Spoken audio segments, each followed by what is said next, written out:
térnék, szeretném megköszönni a kollégáimnak, akik segítettek ennek a kiállításnak a létrejöttét, ezt is nem egyedül hoztam létre, hanem tulajdonképpen az egész Zenetudományi Intézet megmozdult annak érdekében, hogy ez létrejöjjön. Ugyanis a kiállított dokumentumoknak a jelentős hányada az a Zenetudományi Intézet különféle gyűjteményeiből való, és nem fogom tudni ABC sorrendben elmondani a kollégáim nevét, de megpróbálom tárolként, mert akkor tárolként el fogom nézni. Tehát köszönöm Liskó Katának, Szagán Zsuzsának, Irányi Gabriellának, Mikárius Lászlónak, Ignác Ádámnak, Szabó Ferenc Jánosnak, Kim Katalinnak, Kacmaci Kadriennek és Pap Ágnesnek, hogy segítettek, és természetesen az ő kollégáiknak is, akik a kezük alá dolgoztak. Nagyon szeretném megköszönni a Zenetörténeti Múzeum munkatársainak a segítséget, különösképpen Görögi Csonga Szilviának, és sajnos nincs most itt, és Horváth Borsójának, illetve a múzeum igazgatójának, akik nem tudom, hol van, és természetesen köszönöm szépen Richter Pálnak és Halász Péternek, akik mindvégig nagyon támogatóan ott álltak mögöttem.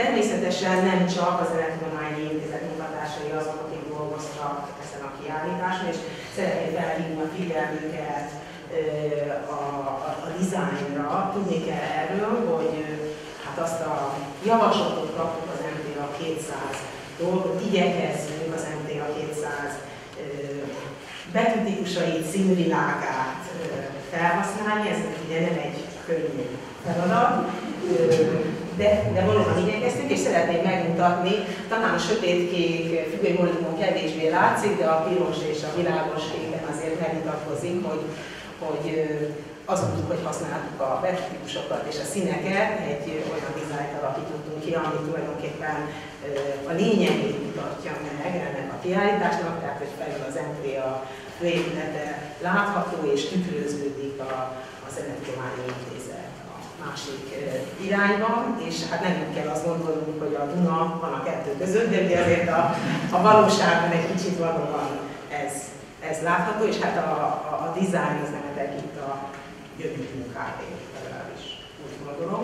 És ezt már említettem, hogy a dokumentumok legnagyobb része a Zenetudományi Intézet gyűjteményeiből származik, de azért nagyon sok olyan intézmény volt, amely segített minket dokumentumokban, remélem nem fog valaki kihagyni.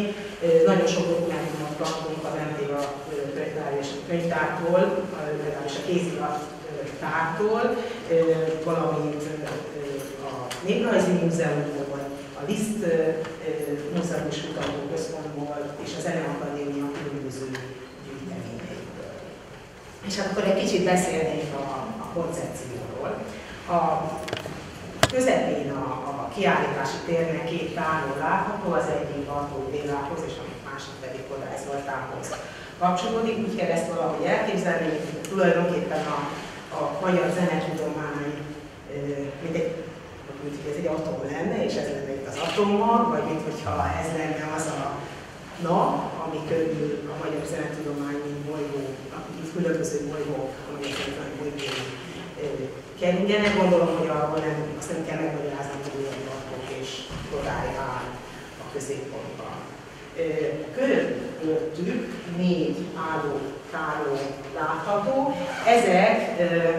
Ezek a magyar zenetudomány termését reprezentálják. Ugye mi bölcsészek tudjuk, hogy a legnagyobb érték, amit létrehozhatunk, azok a könyvek.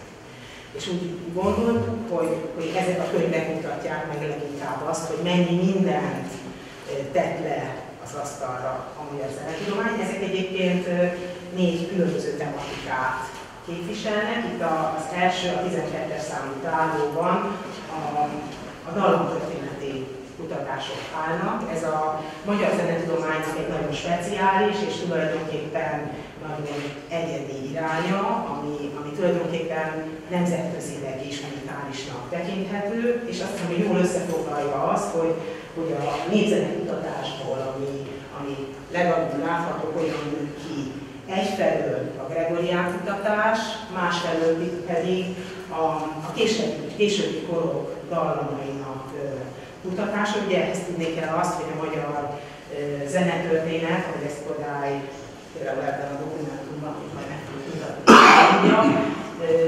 tehát hogy ugye a magyar zenetörténet az a veszteségek zenetörténete, tehát ugye tehát tulajdonképpen nagyon sok minden elveszett, nem tudjuk, hogy mi zajlott Magyarországon, vagy hogyha nem zajlott semmi, akkor úgy is lehet fogalmazni, hogy ez egy eléggé elmaradott zenetörténet, de nem biztos, hogy ezt így kell szemlélni, és azt mondom, hogy azok, akik dallamtörténeti kutatásokat folytatnak, azok ezt nem is így látják, hanem azt vizsgálják ebben, hogy mi az, ami viszont elhangzott a zenében, ez kétségtelen azért nagy részt egy szóval zenetkultúra volt. Ugyanakkor a vele szemben álló másik tárgya egy másik olvasatát adja a magyar zenetörténetnek.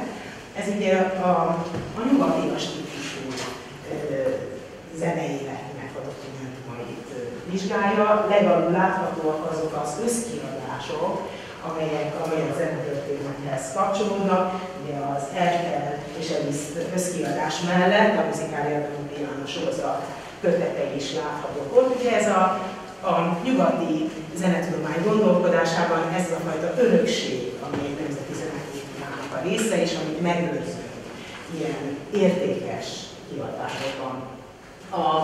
A második szinten nagyon fontos zenetudományi sorozatok láthatók, a magyar zenetörténeti tanulmányok, újhely tanulmányok a magyar zenetörténetéhez, illetve a zenetudományi dolgozatok, ezek máig működő sorozatok. Míg a másik oldalon azt próbáljuk megmutatni, hogy mi is történik Magyarországon akkor, amikor nem minél magyar zeneszerzőkkel foglalkozott, és nyilvánvalóan itt Haydnnak szerepe, hiszen Haydn élete jelentős részét Magyarországon töltötte, és ebből fakad az, hogy a magyar Haydn kutatás annyira jelentős, természetesen kiállítottuk Sonfai tanárnak több könyvét is, éppen ezért. De azért arra is szeretném felhívni a figyelmet, hogy kiállítottunk egy Beethoven kötetet is, mert hiszen Barta Dénes munkásságában Beethovennek legalább olyan nagy szerepe volt, mint Haydnnak. És a legfelső szinten pedig meg akartuk mutatni elsősorban azt a két zeneszerzőt, aki már viszont teljes mértékig magyar zeneszerző, Liszt és Erkel, és akiknek a kutatása tulajdonképpen az egyik fókuszpontja ma is a magyar zenetudománya. Egészen viszonylag új kiadványok úgy találhatóak itt, mint például Kró Györgynek az első szalánkokról szóló kis monográfiája. A harmadik tárló az teljes egészében a Bartók kutatásnak, vagy a Bartók kutatás eredményeinek szenteltük. Ugye a megnyitón is elhangzott az, hogy milyen fontos szerepe volt a Bartók hagyatéknak abban, hogy Magyarországon megindulhatott, ennek a letétnek, ami az MTA-hoz került, hogy megindulhatott a Bartók kutatás. Hát ez nyilvánvalóan tulajdonképpen talán nemzetközileg is a leginkább jelen lévő kutatási irány a magyar zenetudomány szempontjából, és ugye valami, ami számunkra nagyon fontos, tehát ez azt hiszem, hogy kötelességünk is Bartókkal foglalkozni.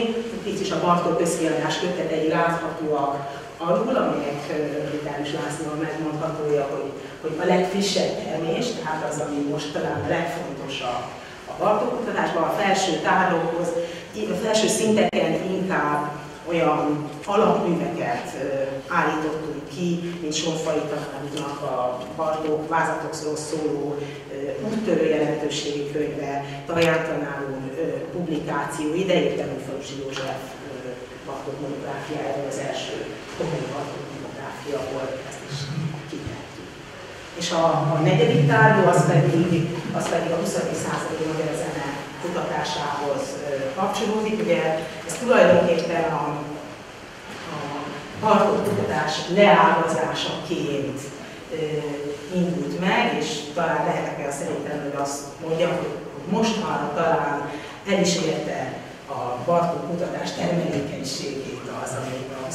századi magyar zenéről tudunk. Azért kapcsolódik a Bartók kutatáshoz, mert hiszen abból a felismerésből született meg, hogy erre szükség van, hogy Bartók nem egy éves térben alkotott, hanem volt egy nagyobb gazdag zenekultúra körülötte, és hogy ahhoz, hogy igazán megértsük Bartókot, ahhoz szükséges érteni azt a kontextust is, amiben működik. Majd amikor a magyar zenetörténeti kutatásokról, és különösképpen a 18-19. századi kutatásokról fogok beszélni, akkor erre vissza is fogok utalni, mert hiszen azok a kutatások pedig tulajdonképpen a Liszt és Erkel közegének a megértését is szolgálják.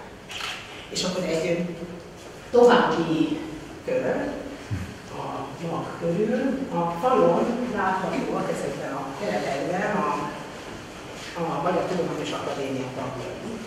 11 zenetudós volt tagja, illetve jelenleg tagja a Magyar Tudományos Akadémiának. Itt a hozzám képest baloldalon a 19. századi akadémikusok láthatók, hármójuk közül kettő, Mátrai Gábor és Bartos István jól ismert nevek, és akiket háromnál fogunk is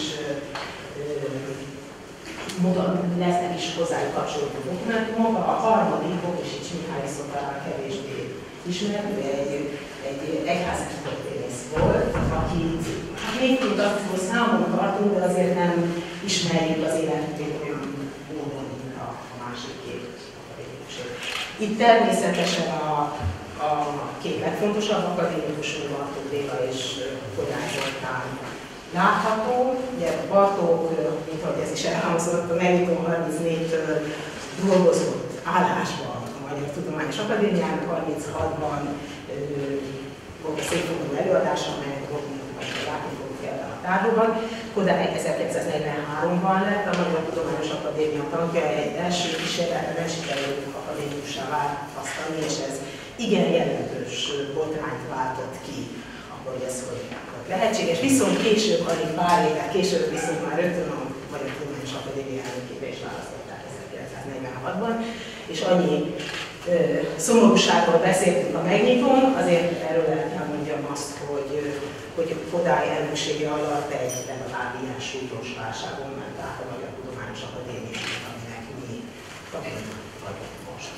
Ha pedig tovább nézzük az akadémikusokat, abban a két akadémikus itt Szabolcsi, Bence és Barta Dénes, akiket gondolom nem kell bemutatni, tulajdonképpen ők a magyar zenetudomány alapító atyái, a tekintetben is, hogy ők ketten hozták létre Kodály együttműködésével egyébként a zenetudományi tanszakot. Szabolcsi 48-ban lett akadémikus, és el kell mondjam, hogy ő lett a legfiatalabb zenetudós akadémikus, tehát senki sem volt 50 alatt rajta kívül, aki akadémikus lehetett, és ezt azért mondtam el, mert viszont Barta Dénes igen idős korában lett akadémikus, csak a rendszerváltás után jöhetett egyáltalán szóba politikai okokból az, hogy őt akadémikusnak válasszák, és igen hamar meg is halt, tehát ő már nem is lett rendes tag, mert a levelező tagsága ideje alatt változott.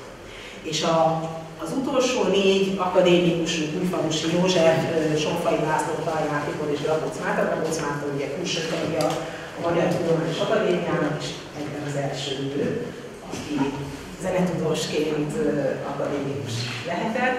Ugye, hát Újfalusi tanárulat sem kell bemutatnom, aki ennek az intézménynek igazgatója is volt, erről is fogjuk majd a tárgyalás kapcsán beszélni, és hát nagy öröm számunkra az, hogy Sonfai tanár és tanártanai itt van velünk is. Igen, és akkor hát láthatóak a tablók is, amelyek inkább összefoglalják azt, amit tudni kell a magyar zenetudományban, egy picit tematikailag inkább ellenpontot képeznek a tárgyakhoz képest. És azt javaslom, hogy most menjünk végig a tárgyakon, és azokról is egy kicsit beszélek. Itt körbe fogunk menni, és elnézést kérek, hogy itt mozogni fogok állandóan, de próbáljuk követni és nézni aztán.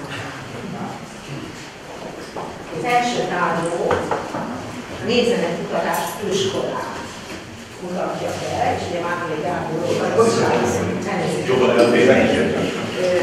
Mátrai Gábor beszéltünk.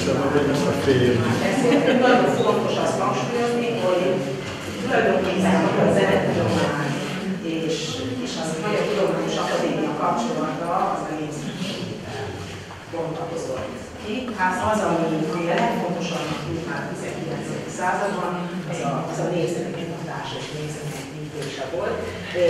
Erre vezethető vissza az is, hogy a zenetudomány az első osztályhoz, a nyelv és tudományos osztályához tartozik, ugyanis a névdal, amit mutattak, azok ugye először szövegét mutatták, és csak később jöttek rá, hogy nem csak szövegen a dalban is, de az nyilvánvaló volt, hogy ezt egyszerre szükséges mutatni, amire jó példa az is, hogy Kodály például milyen részletről szerezte az ottani fokozatát.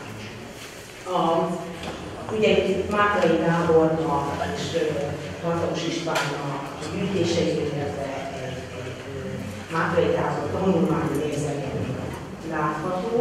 Az is nagyon fontos, hogy hartatos, amikor Mátrai elmúlt, akkor egy emlékeztétek volt, tehát hogy meg is van ez a fajta generációs kapcsolat az elestósok között. És itt lett az alsótáborban, a másodtáborban részben pedig Ninceti Dávidnak a nézeménygyűjteménye látható. Ugye azt kell tudni, hogy Kodály Zoltán írt egy nagyon jelentős tanulmányt, 19. századi nézeménygyűjtőről, akik az egyik Ninceti Dávidnak volt. Egyébként ezt a tanulmányt ki is tettük Nézeményi Folklór 110 év előtt címmel, és ez szintén nagyon fontos, hogy hajlamosak vagyunk úgy gondolni a 19. század vagy 19. századi névdalgyűjtésre, hogy ez valamilyen módon egy ilyen dilettáns munka volt, és hogy nem is igazán értették, hogy mi az, hogy névdal, és igazából Bartók és Kodály volt az, akik ezt jól értelmezték, és ezt természetesen bizonyos értelemben így is lehet értelmezni, de azért azt fontosnak érzem hangsúlyozni, hogy maga Kodály nem így gondolkodott erről. Tehát Kodály úgy gondolta, hogy ez nagyon értékes az a fajta 19. századi értelemben a forrásmutatás és anyaggyűjtés, amilyen az zajlott, és erre ugyanúgy kell támaszkodni. És a következő tárgó az viszont már a nézeményi és néptanakutatás mutatja a 20. században, tehát hogy már mutatjuk, hogy valamikor 1906 táján bekövetkezik a nézeménykutatásban egy jelentős paradigmaváltás, ami természetesen Bartók és Kodály nevéhez fűződik, és hogy tulajdonképpen a nézeménykutató csoport munkája az 50-es évektől kezdve már ennek jegyében történik.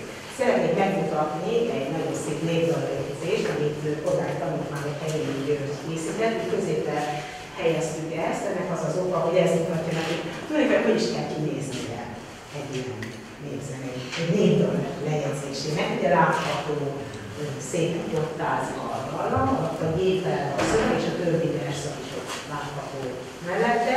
Itt a bal felső sarokban nem csak azok az adatok vannak, hogy hol gyűjtötték a dallamot, kitől gyűjtötték, mennyi idős az illető, és mikor történt a gyűjtés, hanem azt is, hogy milyen záró hangjai vannak az egyes soroknak, ugye az első 3 sornak az záró hangja fontos, és milyen szótagszámok vannak, és hol található esetben meg a hangfelvétel. Tehát ez egy nagyon részletesen kidolgozott módszert van, ahol egyáltalán egy mindat le kell végezni. Itt a névzenekutató csoport munkájának a dokumentumai láthatóak. Szeretném rámutatni például Vikári László névdalgyűjtő füzetére, vagy arra a lemezfeliratúra, amely szintén informálni kell arról, hogy mégis hogy kell elképzelni azt, hogy egy hangfelvétel aztán lemezre kerül, és mi kerül, ilyen információt kerülnek magára a monitorra, és természetesen így foglalt helyet a névtánc kutatás is, ami szorosan kapcsolódik a névzenei kutatáshoz, mint a mai napig együtt van a két archívum, mert ezek nem függetlenek egymástól, hát zenére táncolnak, ugye? Az alsó táblóban szeretném megmutatni egy kilincset, ami egy igazi eredetileg. Ez az a névzenekutató csoport hozta el az MTL székházában ezt a kilincset, nyilvánvalóan említ, és azért megmutatja azt, hogy milyen kötődések volt a névzenekutató csoportnak ahhoz a helyszínhez a kutatásból. Látható továbbá itt Járványi Pálnak egy munkabeszámolója, amely leírja, hogy abban az évben ő mit végzett el. A legfontosabb publikáció a nézetet ára, egyébként a siratagkövet látható, hogy a tárgyakban ilyen tovább követ is láthatóak.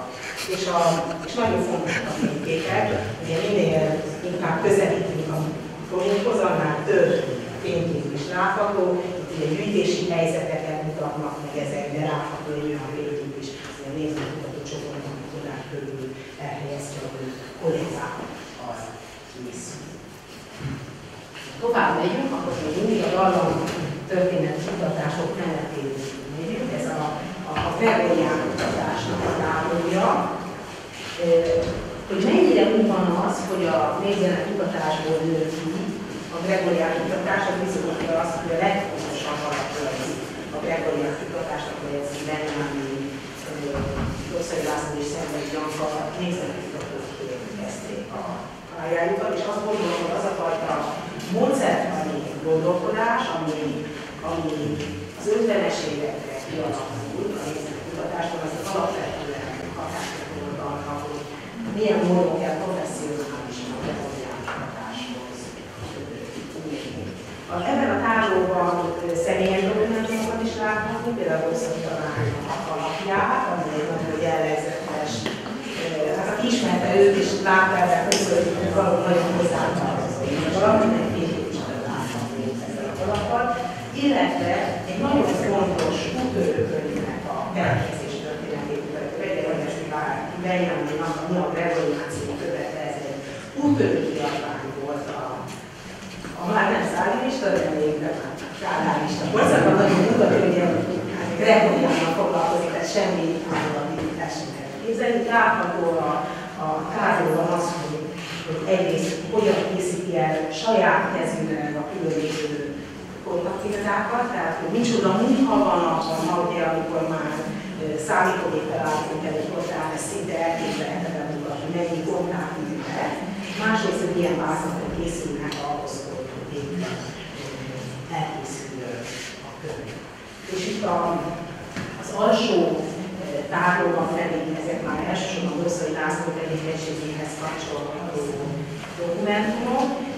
Az iszlámi Antiknára, ami egy nagyon jelentőségű szerzeménye volt a magyar Gregorián kutatásnak, ennek kapcsán ezt Osztaiék felfedezték, hogy van ez egy nagyon jelentős antiknári, és magához Mozarthoz fordult a segítségért. Itt látható kettejük levelezése, amiben én különös kezesnek tartom, hogy Osztai megszólítása az, hogy milyen tisztelt elnök úr, és ehhez képest Mozart és hát egy nagyon fontos tudománytörténeti dokumentum is található itt. Rosszai László ír egy levelet Mezei Lászlónak, a híres biológusnak, hogy ő kitalált egy bizonyos fajta rendszerezést, és szeretnék tudni, hogy mi a véleménye Mezeinek erről, és itt található mellett a kézilata is ennek a rendszerezésnek, amiből aztán az szavó egyszer, ez nő ki belőle, tehát a középkori Zsorzsma repertoárnak a vizsgálata az, ami kinő. Ez itt az első pont, amikor Osztai kitalálja azt, hogy hogyan is kellene csinálni a rendszerezést. Most áttérjük arra, hogy rájövünk. Kezdjük talán parkokkal, mert ő korábban lehet a végletes.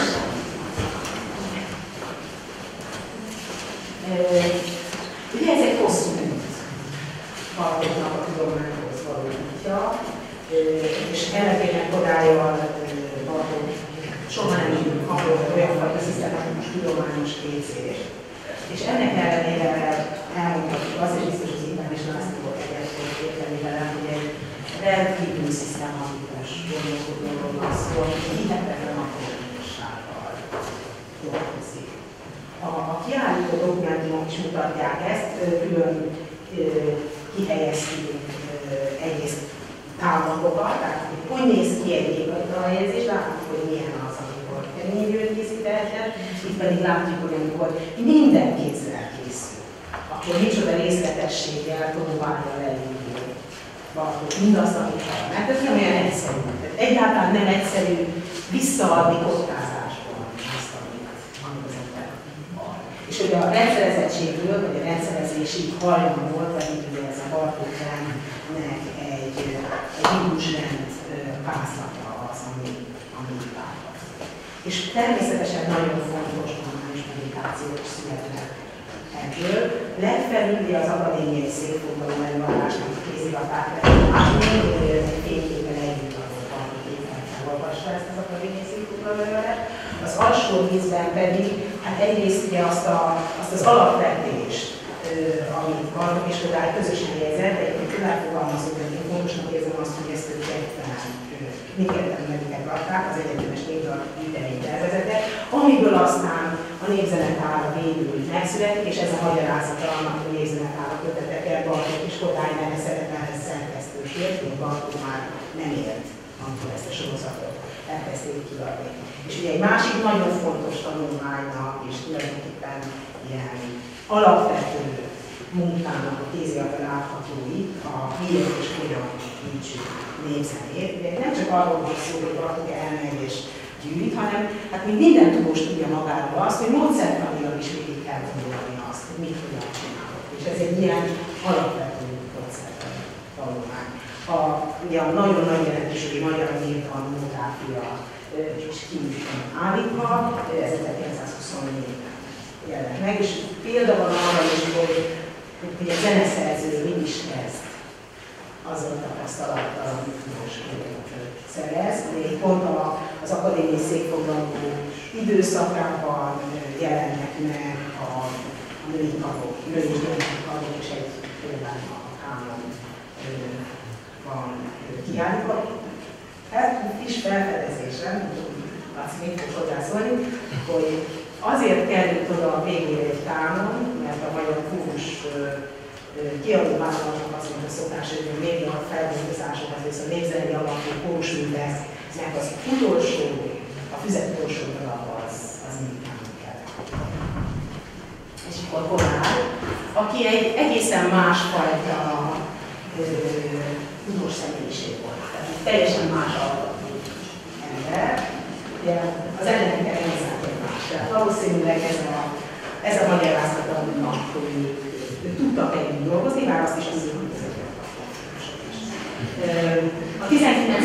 századról és Kodálynak a 19. századi elkötelezettségéről már beszéltünk, hogy alapvetően történeti megközelítéssel vizsgálta a népzenét, de nem csak népzenetudománnyal foglalkozott, és ennek egy dokumentuma, ez a kézirat, ami végül ez egy meg nem jelentőnek a kéziratra, amely Liszt és Wagner Mosolyi-Mihálynak szóló leveleit adja közé, és annak egy tanulmánynak. Ugye azt elfelejtettem említeni, hogy a Bartók akadémiai székfoglaló előadásnak témája visszakolt, és ez egy kulcsfontosságú információ. Hát ez mutatja azt, hogy így Kodály számára is Liszt egy nagyon izgalmas személyiség volt. De legalább ennyire fontos volt, ha még nem sokkal fontosabb Kodály számára Arany János, aki azt hiszem, hogy egy modell volt számára. Tehát tulajdonképpen olyanokkal nevelni, mint Arany János. Ugye az Arany János névadgyűjteményének közreadása is, amit a Jánosnak közösnek a köze ennek dokumentuma, illetve a Magyar Tudományos Akadémiai és Tudományos Osztálynak közleményében jelent meg egy jelentős tanulmány.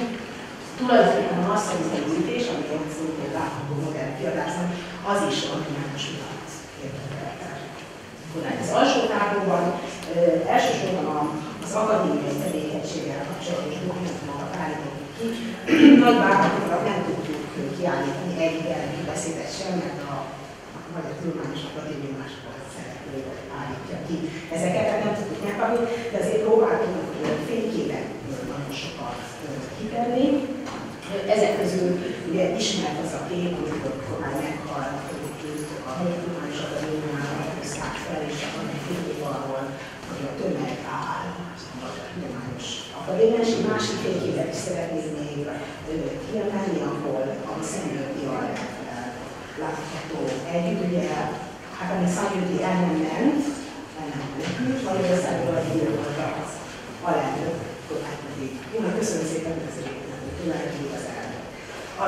Itt kitettük a Studia Musicologica első számát is. A Studia Musicologica az a Magyar Tudományos Akadémia idegennyelvű nemzetközi szövegtudományi folyóirata, és az első számban rögtön az első cikk az Kodály tanulmánya, amelyet Task of Musicology handolítani a zenetudomány feladatai Magyarországon, és ez az, ami megnyitja azt, hogy nincsen kellő mennyiségű forrás volt a magyar zenéről, és ezért szükségesen zenével foglalkozunk. És kitettem még egy másik dokumentumot is, Szabolcsi Bencének egy vázlatát, egy Kodály-könyv vázlatát, sokat írt Kodályról, de végeredményben amit hosszan tervezett, ezt nem született meg. De érdemes megnézni azt, hogy egyébként Szabolcsi miket szeretett volna írni.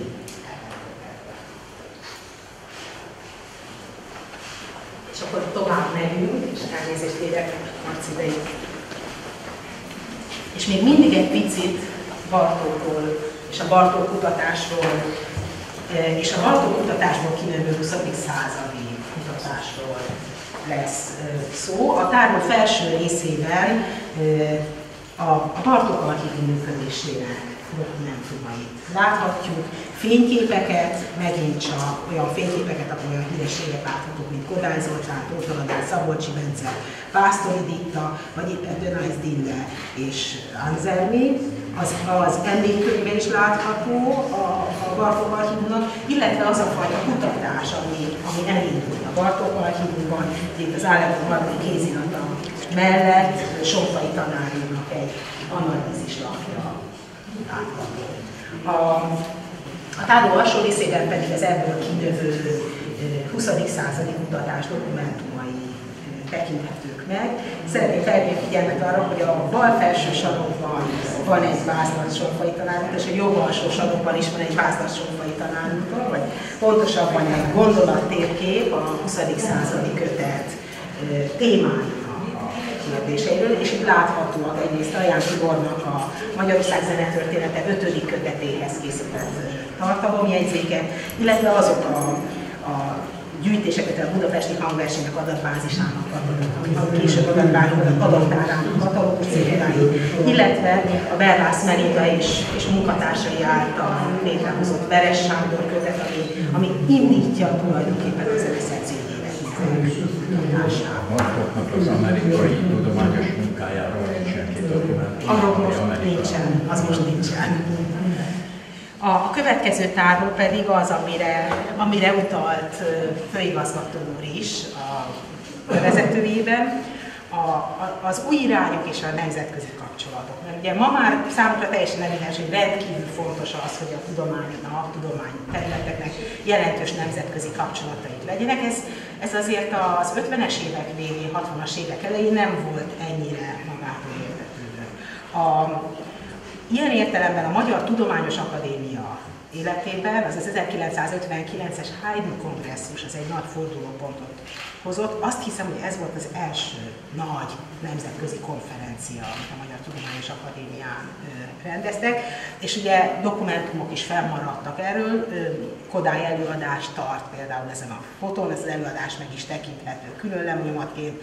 Szabolcsi és Barta adták közre a Kongressberichtet, tehát a konferencia dokumentumot. És ugye itt a Haydn kutatásnak a jelentőségét nem lehet kellőképpen hangsúlyozni, mert ezt tette talán első alkalommal lehetővé a magyar zenetudomány számára, hogy a nemzetközi világba kilépjen. Itt elsősorban Barta Dénesnek az amerikai kapcsolataiból kell emlékezni, de ez egy nagyon hosszú folyamat, aminek a végén, és ezért állítottuk ki Komlós Katalinnak a könyvét, a fortepiánót és zenéjük, illetve azt is, ahogy Kati játszik egy koncerten éppen, mert tulajdonképpen ez nyitotta meg az utat arra, hogy afelé, hogy ez a fajta újszerű, a történetileg informált előadói praxis is megjelenjen Magyarországon, Amikor Kati ezt elkezdte, akkor ez még valami nagyon új volt, és ma már ugye ezt nagyon természetesnek tartjuk, de ez akkor egy úttörő jelentőségű megközelítésmód volt. És az alsó tárló pedig az említett marxista zenetudománynak a kibontakozása, ami Marotti János kutatócsoportjának nevéhez fűződik, de azért jeleznem kell, hogy Újfalusi József az esztéta, a zeneesztéta ebben legalább olyan meghatározó szerepet játszik, ezért tettük ki a Valóság zenéi képet című kötetét, amely tulajdonképpen az ő kandidátusi értekezésének az alapja volt, alatta pedig Zoltai Dénesnek egy véleménye, nem erről a könyvről, hanem a nagydoktori téziseiről olvasható, és ugye ebből nő ki nem csak a munkásdalkutatás, ami a korban nemzetközileg egy nagyon jelentős irányzat volt, még hogyha Magyarországon egy kicsit le is nézték, de ebből nő ki a populáris zenekutatása, és hogy ez mindmáig hat. A következő tárló pedig a zenetudományi kutatás háttérintézményéről szól. Ugye 1951-ben jött létre az MTA Zenetudományi Bizottsága, és ez ugyanaz az év volt, amikor a zenetudományi tanszak létrejött. A Zenetudományi Bizottság az nagyon sokáig, amíg tulajdonképpen nem egy zenetudományi intézet, az irányította a zenetudományi kutatásokat.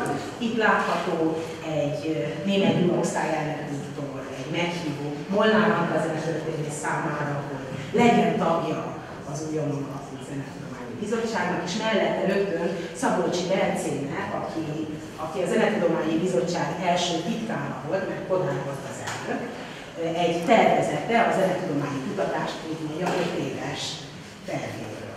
És rögtön mellé helyeztem egy másik tervezetet Szabolcsitól, ami sokkal kevésbé olvasható, de ez egyébként a zenetudományi fakultás tervezete. Tehát az első ötlet arra, hogy hogyan is nézzen ki a zenetudományi képzés Magyarországon, ugye nem szabad elfelejteni, mind a mai napig egyetlen egy egyetemen lehet zenetudományt tanulni Magyarországon. Tehát tulajdonképpen a teljes zenetudományi utánpótlást a Zeneakadémia biztosítja. Kitettem egy fényképet, ahol Kodály a zenetudományi tanszak első diákjait tanítja szolfésra, zongoránál ül, és hát nagyon sok igen jelentős, és mára már nagy formátumnak tekintett tudós látható itt, Kárpátyi János, Bónis Ferenc, Agustin Káli, természetesen itt is vannak a tárlóban, és nagyon fontosnak éreztem, hogy Król Györgynek a nevét is megemlítsem, és Król György Szabolcsi monográfiáját is kiállított. Itt Marta Dénesről is kell beszélnünk, aki a 40-es évek második felében nagyon sokat tett azért, hogy egyáltalán tanítható legyen Magyarországon a zenetudomány, egyébként a Szabolcsi is részt vett, tehát a tankönyvek elkészítése, és ugye a legfontosabb a zenetörténet antológiája, ami az első, a maga nevében Magyarországon az első ilyen antológia volt, és Vikári László kutatásainak köszönhetően tudjuk azt is, hogy nemzetközi szinten is ez egy elég korszerű és modern és újszerű kiadvány volt. És még van itt 2 tárgy, amit nagyon szeretek, és ami nekem nagyon közel áll a lelkemhez. Az egyik Újfalusi Józsefnek egy level, amit Molnár Antalnak írt, és 1961-ben vagyunk, és azt írja, hogy felkérték arra, hogy ő legyen az adminisztratív vezetője a Bartók Archívumnak. De ezt nem vállalta, írja Újfalusi, mert nagyon nem szereti azt a munkát, ami a vezetői tevékenységgel együtt jár, az adminisztrációt, azt, hogy el kell menni helyekre, hogy feladatokat kell elvégezni, mert ezek ugye elveszik a kutatástól, a tudománytól az időt, és ugye ezt egy olyan Újfalusi József írja, aki nem sokkal később, 74-től a Zenetudományi Intézet igazgatója lesz, majd az akadémia egyik alelnöke, ezt követően a Zeneakadémia, és később még a Károlyi Egyetemnek ki is már idős emberként a rektor lesz. És a másik tárgy pedig, amit kiállítottam, az egy meghívó 2001-ből a Zenetudományi Tanszak 50 éves fennállását ünnepülő diák konferenciáról. Érdemes megnézni, hogy kik tartottak előadást, mert nagy többségük vagy a Zenetudományi Intézetben, vagy a Zeneakadémián jelenleg dolgozik, tehát aktív kutató. Számomra azért fontos ez az esemény, mert ez volt az első konferencia, amit szerveztem. Akkor még teljes mértékét ajánlottam, hogy felügyelete alatt. Doktorandus voltam. És hát akkor rátérünk a magyar zenetörténet kutatására, ami egy nagyon fontos feladata a Zenetudományi Intézetnek, és már szó esett a Magyarország zenetörténetes sorozatról. Hát ez az a műhely, ahol hosszú évtizedek óta dolgoznak ezen a projekten. De előtte szeretném mindenképpen a Liszt és Bartók kutatást bemutatni, mert ugyanaz a helyzet, mint a Bartók kutatás és a 20. századi kutatás között, hogy tulajdonképpen a Bartók és Liszt kutatás, az Erkel és Liszt kutatás az, amely rákényszeríti a magyar kutatókat arra, hogy a többivel is foglalkozzanak. És beszéltünk arról, hogy Bartók Lisztről tartotta az akadémiai székfény előadást, ebben nem volt egyetlen. Már Zichy Géza is Lisztről tartotta az akadémiai székfoglalóját. Zichy Géza zeneszerzőként és zongoraművészként lett az akadémia tagja, tehát nem tudósként. Nagyon fontos, hogy ő személyes kapcsolatban állt Liszttel, tehát kortárs zenéről beszélt, szinte kortárs zenéről beszélt az akadémiai székről, ki is tettek ezt az akadémiai székfoglalót, és később Újfalusi József is úgy érezte, hogy Lisztről kell akadémiai székfoglalót tartani, ami szintén megjelent, ez ugye a halálhácról szólt, és Újfalusinál ez már nem csak tisztilát, tiszteletadás, hanem Bartyaginát is egy tiszteletadás, mert úgy tudtak Bartyaginről beszélni. Igen, Gárdonyi Zoltánnak egy német nyelvű tanulmányát is szeretném megemlíteni, mert itt nagyon fontos arról beszélnünk, hogy amíg nem volt zenetudományi tanszak, addig ugye a zenetudósok azok Németországban kellett, hogy tanuljanak, Szabolcsi Lipcsében, Barta Berlinben, és Gárdonyi is feltétlenül is tanult, tehát Németországból szerezték az ismereteinket, és tulajdonképpen ez megáldozott az ő nemzetközi kapcsolatainak, ezért német nyelvű ez a tanulmány. A tárgyaló többi része Erkellel foglalkozik, és majd érdemes lesz megnézni Kim Katalina ezt a gyönyörűen kipreparált kritikai kiadás oldalát, ami az Erkel Kunadiának egy oldala, tehát hogy is készül el, abban engedtek, és milyen munkát is jelent az, hogy az ember közre kell, hogy adjon egy operát. Látható, hogy mindenféle színű jegyzetek, különböző helyeken, ezt érdemes tanulmányozni. Előtte pedig több dokumentum látható arról, hogy hány menetben készült fel arra a magyar zenetudományi szakma, hogy egy összkiadás elkészüljön. Sonfai László tervezete, Mónis Ferenc és Szabolcsi Bence javaslata olvasható így, és itt már arról beszéltünk, hogy Lisztről mennyien tartottak akadémiai székfoglalót, kitettük Talaján Tibor levelezőtől a székfoglaló előadásában, viszont erre operáléról szól. Most kicsit visszaugrunk a magyar zenetörténetben, és a régebbi magyar zenetörténetről fogunk beszélni, és a Magyarország zenetörténetes sorozat keletkezését. Ugye már Szabolcsi is érzékelte azt, hogy szükséges a magyar zenetörténet kutatása, amikor visszatért Lipcséből, akkor rögtön nagy lelkesedéssel fogott neki a magyar zenetörténeti források feltárásának, ezt egyébként ebben aztán Marta is követte őt, és egy nagyon korai 1924-es tanulmányát állítottuk ki a régi magyar zenetörténet problémái ez a címmel. Később idén készített a II. Világháború után egy alapművet, a magyar zenetörténet kézikönyvét, amit szintén kiállítottuk, és tulajdonképpen ezek az alapművek indítják el a kutatás érdeklődését a különböző területek iránt, és tulajdonképpen már a magyar zenetörténet kézikönyve is magában foglalja azt a gondolatot, hogy kell írni egy nagy összefoglalást a magyar zenetörténetről, és itt láthatóak azok a különféle tervezetek, hol 3 kötet, hol 4 kötet, hol 5 kötet, de nem volt világos, hogy mégis minek kell ebben mit benne lenni, és ezek a változatok itt láthatók, egyébként majd még a másik tárgyban újabb változatokkal lehet találkozni ezzel kapcsolatban. És ugye ilyen nagyon sajátos területek bontakoznak foglalkoznak ki, amikkel foglalkozni kell. Azért állítottuk ki Bákos Kornéliának a Szabad Király városaink és mezővárosaink zenei struktúrája és zeneinek a 16-17. században című disszertációját, hogy mi minden az, amit hirtelen felfedeznek a magyar zenetudósok, hogy ezekkel mind lehet és kell foglalkozni. És akkor, ha tovább lépünk a 18. és 19. századi zenetörténetére, akkor tulajdonképpen ugyanez a kérdés merül fel, tehát, hogy milyen forrásai vannak. A korábbi alapvíz is, hogy nincsenek forrásai, és ezért a népzenékkel foglalkozni, valójában tényleg nincsenek-e forrásai. Vagy csak másképp kell értelmezni az értékes forrás fogalmát, és nem a nagy klasszikus szerzőket kell keresni Magyarországon, hanem azt kell megnézni, hogy hogy működik a zenének, hogy milyen zenei feltételrendszerek van. És akkor szólós zenetudósok elkezdenek gyűjteni, akkor divatják megfelelően akadémikus cédulákat, állítanak, mondatnak, akik előre és papírokat, szépen gondosan felírják az információkat, levéltárakba mennek el, és igyekeznek az emberében feldolgozni, és megint Bákos Kornél az, akire teszünk a Székesfehérvári szóló könyvével, tehát különösen ezek a városmonográfiák nyitják ki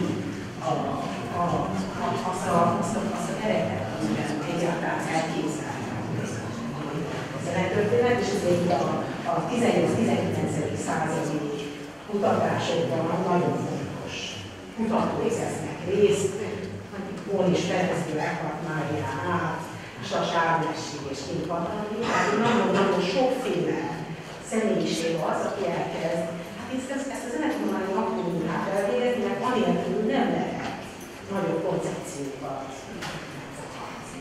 Köszönöm szépen a figyelmet, és a bárki kérdésben szívesen válaszolok.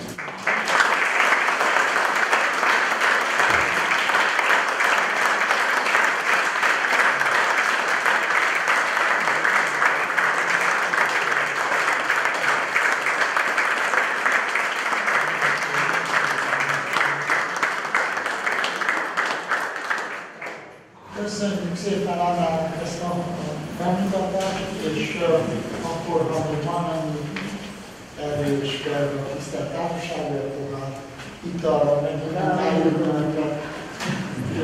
Van hideg szóda, hogy ez